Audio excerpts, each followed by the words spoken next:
पाठ 18। कश्मीर, धरती का स्वर्ग।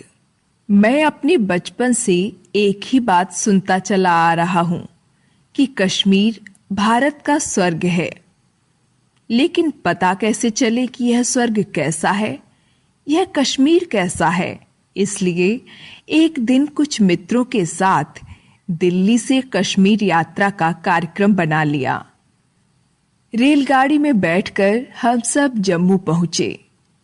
जम्मू तवी नदी के किनारे बसा एक ऐसा शहर है जो अपने मंदिरों के लिए मशहूर है। रघुनाथ जी का मंदिर जम्मू में ही है। रघुनाथ जी मंदिर का गुंबद सोने से जड़ा है और दूर से ही चमकता है। लेकिन यहाँ एक ही मंदिर नहीं है, अनेक मंदिर और अनेक महादेव हैं। एक महादेव पारदर्शी हैं, स्फटिक के।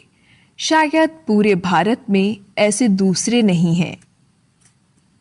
जम्मू गए और वैष्णो देवी न गए तो लोग कहते हैं कि जीवन अकारत है। मेरे साथियों में एक की हिम्मत वैष्णो देवी के नाम से टूटने लगी। वे बेचारे थोड़े थुलथुल थे। इसी कारण देवी तक पहुंचने में जितनी चढ़ाई चढ़नी पड़ती है, उसी के नाम से उनका पसीना छूटने लगा। उनकी सेहत का ख्याल करके हम लोगों ने वैष्णो देवी की जगह श्रीनगर और पहलगाम जाना तय किया। जम्मू से सुबह बसें चली और जम्मू के बाद ही पहाड़ों का सिलसिला शुरू हो गया। पहले छोटे, फिर बड़े और बहुत बड़े। बटोट के पास एक चोटी पर बस रुकी। लाल छतों वाले बंगले हरियाली के बीच बड़े खूबसूरत लग रहे थे। नाम पूछा तो पता चला पत्नी टॉप है। वहां से चले तो उतराई शुरू हो गई। हम चले थे ऊंचे चढ़ने, लेकिन उतरने लगे तो उतरते ही चले गए। राम राम करते राम बना गए। फिर जो चढ़ाई शुरू हुई तो बस को भी चक्कर आने लगे। यानी रास्ता इतना टेढ़ा मेढ़ा था कि मोड़ों की गिनती करना मुश्किल हो गया। कोई गिने भी तो कितना। हर 50 गज पर एक मोड़।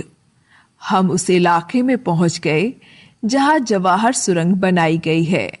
बनिहाल दर्रे पर उस सुरंग के बनने से पहले उस पहाड़ को चढ़कर ही पार करना पड़ता था। जवाहर सुरंग के पार करते ही स्वर्ग के दर्शन होने लगे। नीचे झांका तो पता चला हरियाली के कटोरे में जो बस्ती दिख रही है वह बेरी नाग है। हम बेरी नाग पहुंचे। वहां एक खूबसूरत बगीचा और एक जलकुंड है जिसे जहांगीर ने चारों ओर से पक्का मेहराबदार बनवा दिया था।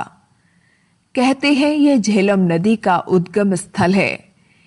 इतनी बड़ी झेलम इतनी छोटे कुंड से निकलेगी यह भरोसा नहीं हुआ। लेकिन पानी लगातार बह रहा था और पता नहीं कहां जा रहा था। मान लिया कि यही झेलम थी। बाद में हमारी बस उसी पानी की दिशा में चली तो अनंतनाग होती हुई पहलगाम की दिशा में मुड़ गई। यह रास्ता बेहद खूबसूरत हरियाली से डूबा हुआ है। मन को लगने लगा कि जरूर स्वर्ग की तरफ बढ़ रहे हैं।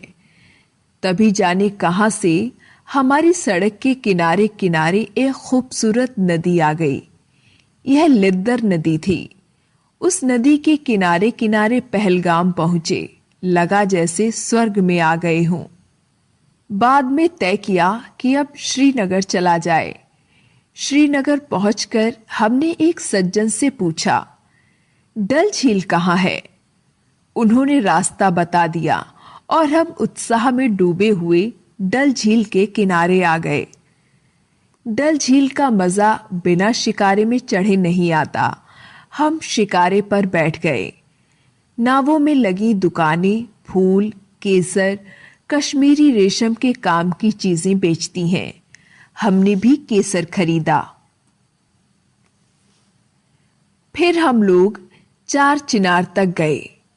चार बड़े बड़े चिनार के पेड़ों वाला एक छोटा सा टापू है जो आसपास डल के पानी से घिरा बड़ा खूबसूरत लगता है। डल के किनारे ऊंची पहाड़ी पर शंकराचार्य का मंदिर भी है। फिर वहां से हम टैक्सी पकड़कर निषाद बाग पहुंचे।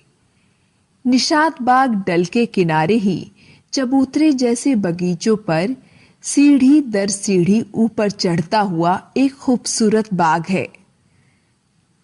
डल के पश्चिम में निषाद बाग के सामने नसीम बाग है। इसे सम्राट अकबर ने लगवाया था। उसके बाद हम जहांगीर द्वारा लगवाए हुए शालीमार बाग में गए। यह लगभग 400 साल पुराना है। इसके चबूतरे संगमरमरी मेहराबों वाले छोटे छोटे सैरगाह, बरामदे, चश्मे और झरने रात की रोशनी में इस दुनिया से ज्यादा खूबसूरत लगते हैं।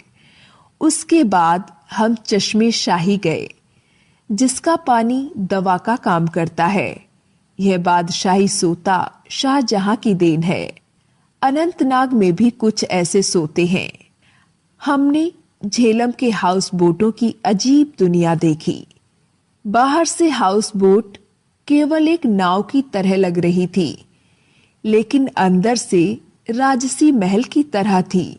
कालीन, सोफे, तकिए लगे हुए पलंग व बिजली पंखों से लैस पूरा तैरता महल। ये हाउस बोट शहर में आलीशान होटलों से ज्यादा महंगे और ज्यादा आरामदायक हैं। दूसरे दिन गुलमर्ग गए।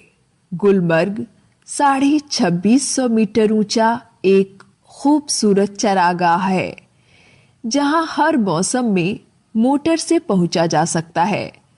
गोल्फ, लिंक और बर्फ पर स्कीइंग के लिए मशहूर है।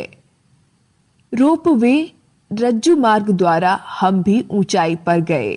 गुलमर्ग के पास ही थोड़ा ऊंचाई पर खिलम मार्ग है और उसके बाद लेह पड़ता है।